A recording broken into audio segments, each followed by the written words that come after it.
அமிர்தம் சமூக சேவை உரிமை கோரப்படாத ஆதரவற்ற அனாதைகளின் இறந்த உடல்களை உரிய மரியாதையுடன் தகனம் செய்கிறது. உரிமை கோரப்படாத ஆதரவற்ற அனாதை பிணங்களை உரிய மரியாதையுடன் குடும்ப சகிதமாக நல்லடக்கம் செய்து வருகின்றனர். திருச்சி அமிர்தம் சமூக சேவை அறக்கட்டளை நிர்வாக அறங்காவலர் யோகா ஆசிரியர் விஜயகுமார், வழக்கறிஞர் சித்ரா விஜயகுமார், கீர்த்தனா விஜயகுமார் ஆவர். இது குறித்து யோகா ஆசிரியர் விஜயகுமார் பேசுகையில், திருச்சியில் மயான பூமியில் மனைவி மகளுடன் உரிமை கோரப்படாத ஆதரவற்ற அனாதை பிரேதங்களை நல்லடக்கம் செய்து வருகிறோம். மரணமானது துயரத்தின் உச்சம் ஆகும். இறந்தவரின் உடலை அவரின் சொந்த இருப்பிடத்துக்கோ வீட்டுக்கோ நெருக்கமானவர்களிருக்கும் ஊருக்கோ உறவினர்க்கோ தகவல் கொடுக்க முடியாமல் அமரர் அறையில் உரிமை கோரப்படாத உடல்கள் ஏராளம் உள்ளன. இப்படி உரிமை கோரப்படாத உடலை உரிய மரியாதையுடன் நல்லடக்கம் செய்து வருகிறோம். மரணம் ஒன்று தான், சம்பவங்கள் பல. இதன் வலியும் வேதனையும் வெறும் வார்த்தைகளால் விவரிக்க முடியாதது. விபத்தில் பலியாகி மூட்டையாய் வந்ததும் உண்டு.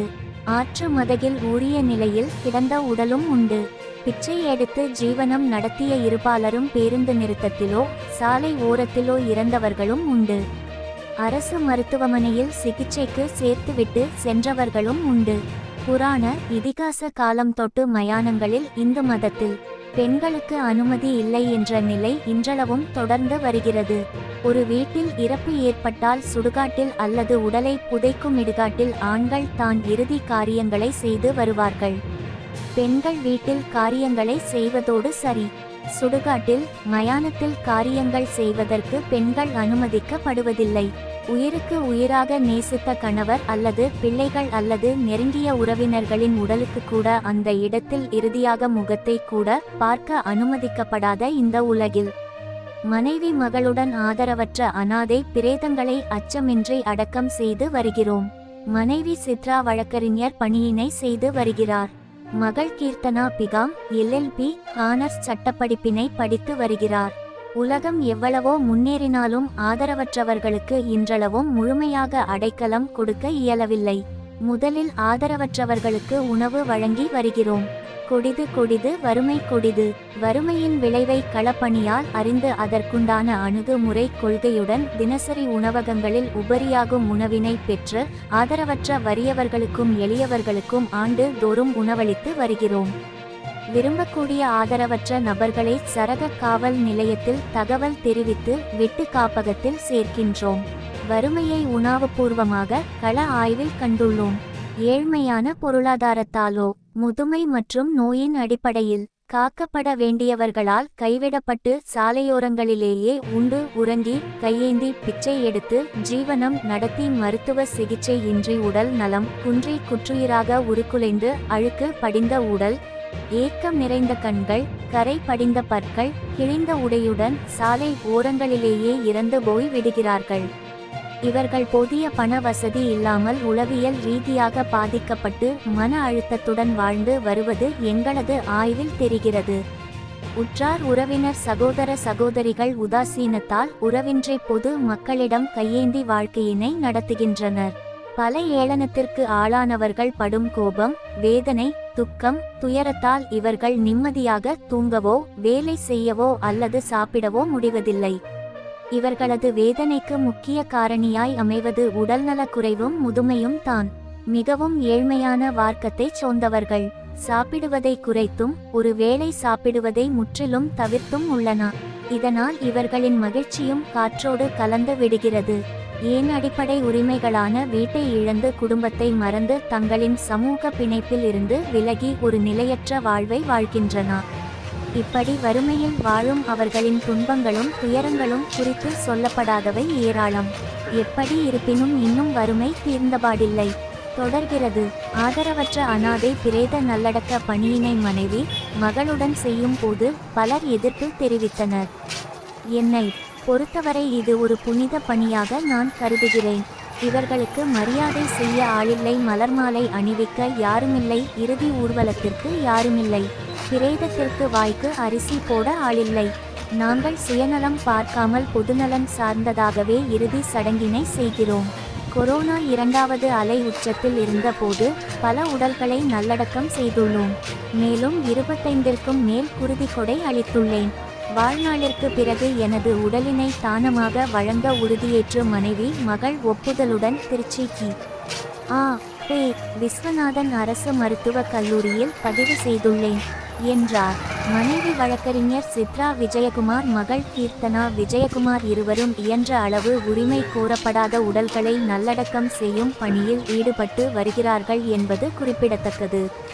திருச்சிராப்பள்ளியில் இருந்து நிருபர் சங்கர் ராமன் அறிக்கை.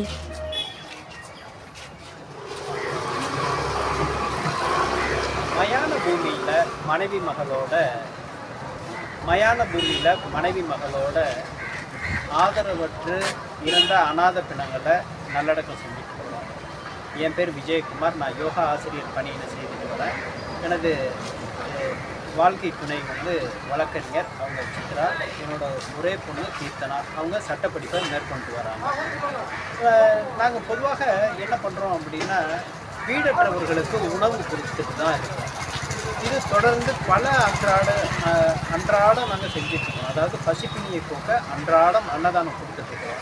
அப்போ அந்த ரோட் சைடஸில் காக்கப்பட வேண்டியவர்களால் கைவிடப்பட்டவர்கள் தான் நாங்கள் விளிம்பு நிலையில் உள்ளவங்க தான் எங்களோட ஒரு நோக்கம்.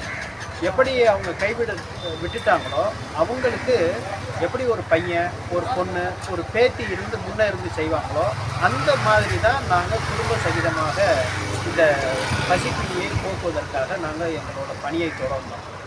அப்போ அந்த பசிப்பினியோடு இருக்கிறப்ப அவங்களுக்கு வெயில், குளிர், மழை காலம் இது எல்லாமே ஃபேஸ் பண்ணக்கூடிய சூழல் இருக்கும். இந்த தொழில்முறை பிச்சைக்காரங்களும் நம்ம விட்டுடுவோம். ஆனால் இவங்களை அதில் விருப்பம் தெரிவிக்கிறவங்கள நாங்கள் என்ன பண்ணுவோம் அப்படின்னா, சம்மந்தப்பட்ட சரக காவல்துறையில் அவங்களோட விருப்பத்தை தெரிவித்து காப்பகத்தில் சேர்க்கறதுக்கு தான் முதல் முயற்சி எடுப்போம். அப்படி அவங்களுக்கு அதில் விருப்பம் இல்லை, நாங்கள் சுதந்திரமாக இருக்கிறோம் அப்படிங்கிறவங்க திருப்பி அவங்க என்ன பண்ணுவாங்க அப்படின்னா, சாலையோரமாகவே அவங்க வாழ்வதற்கான முயற்சிகளை மேற்கொள்வாங்க. அப்படி இருக்கிறவங்க தான் என்ன பண்ணுவாங்க அப்படின்னா, அவங்களுக்கு தொற்று நோயோ அல்லது ஏதேனும் ஒரு சூழல்லையோ அவங்க இறக்க வாய்ப்பு ஏற்படும். அப்போ என்ன பண்ணுவாங்க அப்படின்னா, அது சம்மந்தப்பட்ட சரக காவல்துறையினர் எங்களுக்கு தகவல் கொடுக்கக்கூடிய சூழலில் நாங்கள் அவங்கள இடுகாட்டுக்கு தகவல் கொடுத்து அவங்க குழி போட்டு வைப்பாங்க. அந்த சரக காவல்துறை முன்னிலையிலேயே நாங்கள் நல்லடக்க பணியில் செய்து வைப்போம். இதில் பல்வேறு விஷயங்கள் மரணம் ஒன்று தான், ஆனால் அதோட வலியும் அதோட சூழலும் வெவ்வேறு விஷயமாக இருக்குது. அதில் நம்ம பார்க்க போனால், சாதாரணமாக பொது இடங்களில் இருக்கிறவங்க சட்ட ஒழுங்கு பிரிவினர் நமக்கு தகவல் கொடுப்பாங்க. இதே இருப்பு பாதை ரயில்வே ட்ராக்கில் இறந்துட்டாங்க அப்படின்னா இருப்பு பாதை காவல்துறையினர் தகவல் கொடுப்பாங்க. இதே சூசைட் பண்ணிக்கிட்டாங்க, இல்லை சாலை விபத்துனால இறந்துட்டாங்க அப்படின்னா போக்குவரத்து புலனாய்வு துறையினர் தகவல் கொடுப்பாங்க. இது எல்லாமே நாங்கள் அந்தந்த சூழலில் அவங்க கொடுக்கக்கூடிய தகவலில் அவங்க முன்னிலையிலே நாங்கள் நல்லடக்கம் பண்ணியிருக்கோம். எப்படி ஒரு மகன், ஒரு மகள் இருந்து செய்வாங்களோ, ஒரு பேத்தி இருந்து செய்வாங்களோ அதை நாங்கள் பண்ணுறோம். ஏன் இதை நாங்கள் பண்ணுறோம் அப்படின்னா, அவங்களுக்கு சொல்வதற்கு உற்றார் இல்லை, உறவினர் இல்லை, நண்பர்கள் இல்லை. ஒரு வாய்க்கரிசி போடக்கூட இது வரைக்கும் நாங்கள் திருச்சியில் தான் பண்ணிகிட்ருந்தோம். எங்களால் ஆல் ஓவர் இந்தியா பண்ணணுன்னு தான் ஆசை. ஆனால் எங்களை பொறுத்த வரைக்கும், இப்போ திருச்சியை பொறுத்த வரைக்கும் நாங்கள் எங்கேனாலும் நாங்கள் போய் செய்கிறதுக்கு ரெடியாக இருக்கோம். யாரும் அனாதையாக விடக்கூடாது தன்னோட பேரண்ட்ஸை. அதுதான் எங்களோட கான்செப்ட். நாங்கள் மகளாவோ மகனாவோ பேத்தியாகவோ என் குடும்பத்தை பொறுத்த வரைக்கும் யாரையும் நாங்கள் திருச்சியை பொறுத்த வரைக்கும் எங்களை அப்ரோச் பண்ணுறவங்களுக்கு நாங்கள் செஞ்சு கொடுத்துட்டு தான் இருக்கோம், செய்வோம். எங்கள் உயிருள்ள வரை இந்த தொண்டை நாங்கள் தொடர்ந்து செஞ்சு கொண்டு இருப்போம்னு சொல்கிறோம். அதாவது உறவுகளை ஒதுக்கி வைக்கக்கூடிய நிலைமையில் இருக்குது. இன்றைக்கி உறவுகளே இறந்து போனால் கூட வீடியோ காலில் தான் அவங்களுக்கான கர்மாக்களை செய்யக்கூடிய ஒரு கொடூரமான ஒரு காலகட்டத்தை நம்ம வாழ்ந்துக்கிட்டு இருக்கோம். இந்த சூழலில் யாருனே தெரியாத, ஒரு முகம் தெரியாத, எந்த விதமான உறவுகளும் இல்லாத ஒரு ஜீவனுக்கு நீங்கள் நற்கதி கொடுக்குறீங்கிறது உண்மையிலேயே இது இறை செயல் தான். உங்களுக்கு என்னுடைய மனமார்ந்த நல்வாழ்த்துக்கள். ஒரு நிமிஷம் குழந்தைகிட்ட கூட நீ என்ன லோகம் எப்படி அங்கிட்டு போய்க்கு கொஞ்சம் மைக்கு மேலே இங்கே எப்படிமா அப்பாவும் அம்மாவும் இந்த காரியத்தை செய்கிறாங்க. அவங்களுக்கு உண்மையிலேயே அவங்க காலை தொட்டு நான் வணங்கணும் பார்க்க போனால்.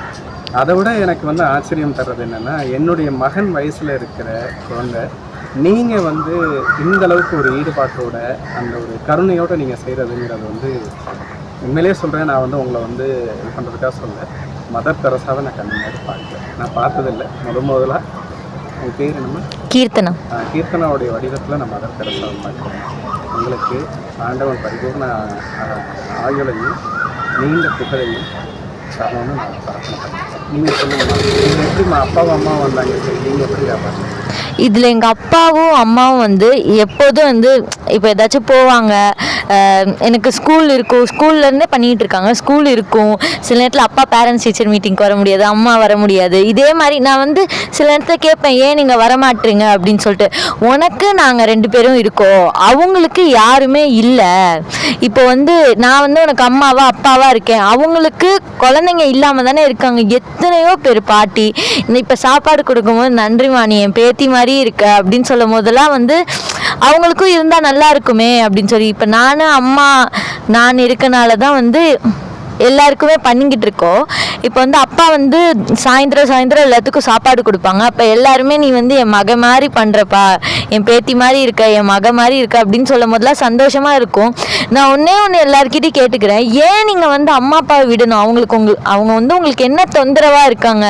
அவங்க வந்து இருக்காங்க, சாப்பாடு, அவங்க உங்கள் கூட உங்கள் பாசம் கேட்குறாங்க, அவ்வளோதான். வேறு என்ன கேட்குறாங்க?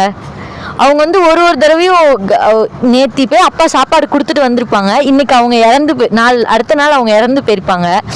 அப்போவே எங்கள் அப்பா வந்து என்ன இப்படி ஆயிடுச்சு அப்படின்னு வருத்தப்படுறவங்க ஏன் புள்ள பையன் எதுவுமே வருத்தப்பட மாட்டாங்களா இல்லை என்ன அப்படின்னு எனக்கு தெரியல. எனக்கு இதே வந்து ஒரு அன்னைக்கு அநாத ஆசிரமத்துக்கு ஒரு பாட்டிக்கு நாங்கள் வந்து ட்ரெஸ்ஸு அந்த மாதிரி சாப்பாடு அரிசி அதெல்லாம் கொடுக்க போயிருந்தோம், நானும் அப்பா எல்லாரும். அப்போ வந்து ஒரு பாட்டி சொல்லியிருந்தாங்க, நீ என் பேத்தி மாதிரி இருக்க அப்படின்னு கண்ணத்தை தொட்டு முத்தம் கொடுக்கும் போதெல்லாம் வந்து அவங்களுக்கு இந்த மாதிரி அவங்களுக்கும் வந்து பையன் பொண்ணெல்லாம் இருப்பாங்கல்ல, அவங்க ஏன் அப்படி விட்டுருக்கணும்? என்ன சூழ்நிலை இருந்தாலும் அவங்க வந்து புள்ளைய வளர்க்குற மாதிரி தானே. அடுத்து அவங்களுக்கு புள்ள இருக்குல்ல, அவங்க புள்ளையும் அவங்களுக்கு இந்த மாதிரி பண்ணிச்சுன்னா அவங்க என்ன பண்ணுவாங்க? அதனால தான் நாங்கள் வந்து எங்கள் அப்பா அம்மா கூட நானும் சேர்ந்து செய்ய ஆரம்பிச்சேன்.